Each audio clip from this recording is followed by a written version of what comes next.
maintint Germaine. Carole perdit patience. Il n'y en aura pas, point final. Correct, maman? Si tu veux oublier les badges, tu oublies les badges. D'accord, alors, Geneviève. J'ai des petites feuilles dans la chambre. Nous pourrions les coller et écrire nos noms dessus. Proposa Germaine, refusant d'abandonner son idée d'organisation parfaite. Maman, s'il te plaît, implora Bruno, les yeux suppliants. J'essaie juste de t'aider avec ton problème d'étiquette, Carole, se défendit Germaine avec innocence. Mais je n'ai pas de problème d'étiquette, s'exclama Carole, la voix s'élevant d'un cran.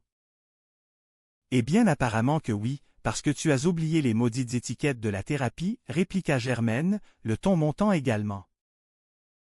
Je n'ai pas oublié les étiquettes. Il n'y a pas d'étiquette à avoir, cria presque Carole. Bruno, tentant désespérément de ramener le calme, leva les mains. Mais calme-toi, Carole. Tu fais tout un plat avec rien. Germaine se tourna vers son fils. Bruno, as-tu besoin d'étiquette?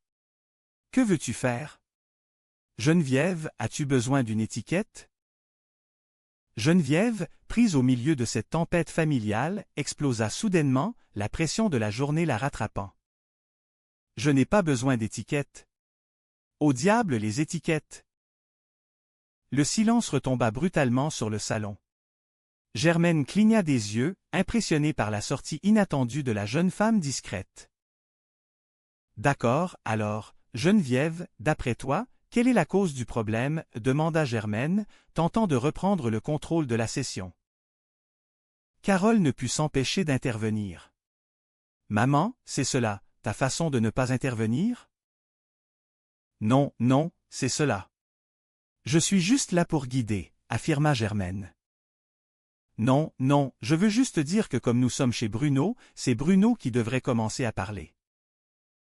Non, non, maman, cela n'a aucune importance qui commence, corrigea Carole, utilisant ses connaissances en psychologie pour contrer sa mère. D'abord, commence par Bruno, ordonna Germaine, ignorant la théorie de sa fille. Non, maman, je ne commence pas par Bruno. S'il te plaît, là, si cela ne te dérange pas. Il y a une procédure émotionnelle à suivre, expliqua Carole avec fermeté.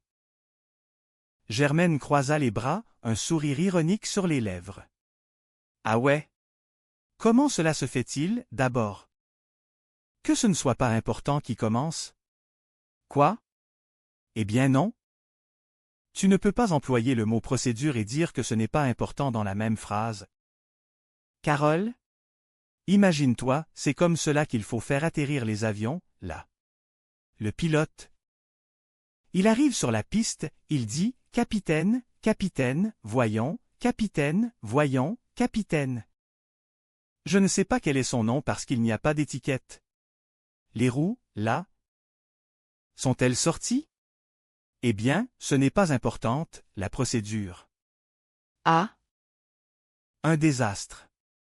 Quelle belle façon de commencer 2 semaines de vacances dans le sud. Carole regarda sa mère, les larmes aux yeux, blessée par la moquerie constante. Maman, tu sais quoi? Quoi donc? Demanda Germaine, inconsciente de la peine qu'elle causait. Tu fais cela à chaque coup, déclara Carole d'une voix brisée. Arrête donc, Carole. Je n'ai jamais piloté un avion de ma sainte vie, répondit Germaine, prenant la remarque au premier degré. À chaque fois que j'essaie de faire quelque chose par moi-même. Tu viens tout gâcher avec tes commentaires, s'écria Carole, laissant éclater des années de frustration refoulée. Germaine, se sentant attaquée, adopta une posture défensive. Là, tu deviens paranoïaque, ma chère. Ah oui? Qu'est-ce que tu fais de l'histoire avec Tommy Lalancette? Lança Carole. Le nom du garçon résonnant dans la pièce comme un coup de tonnerre. Le visage de Germaine se durcit. Tommy Lalancette? C'est de l'histoire ancienne, ça. Ah oui, eh bien, tu t'en souviens quand même très bien, répliqua Carole avec amertume. Eh bien, je m'en souviens. Je m'en souviens aussi. Tu avais 16 ans? Et pas la moindre trace de maturité en vue, attaqua Germaine, ressortant les vieilles blessures. J'ai failli t'acheter des lunettes. Jusqu'à ce que le monde sache de quelle personne tu t'étais amouraché. Quand tu te promenais sur la rue. Les voisins disaient, regarde, c'est la petite Lebrun. La fille qui marche avec ce voyou. Il avance-t-il dans la vie? Non, je ne sais pas. Carole serra les poings, la respiration haletante. Germaine continua, implacable dans sa vision des choses. Tommy Lawrence. Il faisait son bruit sur la rue à 2 heures du matin devant chez nous avec sa mobilette. Il aurait été dangereux à vélo s'il avait eu une moto. Lui? L'autre a couru en arrière avec son casque sur la tête pour se cacher. J'étais en amour avec lui, cria Carole, la voix pleine de la passion de sa jeunesse perdue. Germaine balaya l'argument de la main. Il y a un amour. Mon œil. Qu'est-ce que l'on connaît de l'amour à 16 ans? Surtout avec un bon à rien comme lui. Toi, de toute façon, si cela ne dépendait juste de toi, je me trouverais jamais personne. Accusa Carole, les larmes coulant sur ses joues.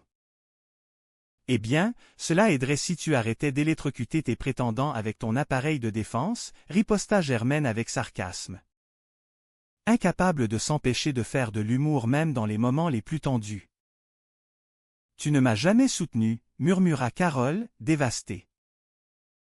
Je t'ai sauvé de ce voyou, affirma Germaine avec la certitude d'une mère qui croyait d'avoir agi pour le mieux. Tu m'as sauvé? Toi? Il est bien trop tard pour me remercier. Je n'en ai pas l'intention. Je ne sais même pas de quoi tu parles. Tu n'aurais pas été heureuse avec lui. Et je ne suis pas heureuse non plus maintenant, avoua Carole. La vérité de sa solitude frappant la pièce comme une vague froide. Peut-être que tu devrais te faire une thérapie à toi-même dans ce couloir, c'est tranquille. Germaine encaissa le coup, le visage de marbre, mais les yeux trahissant une profonde tristesse. Cela, je le prends. Cela, je le prends. Si j'avais eu un garçon de plus à ta place, j'aurais été moins embêtée. Je suis très heureuse d'avoir une fille, mais assez, nous perdons notre temps.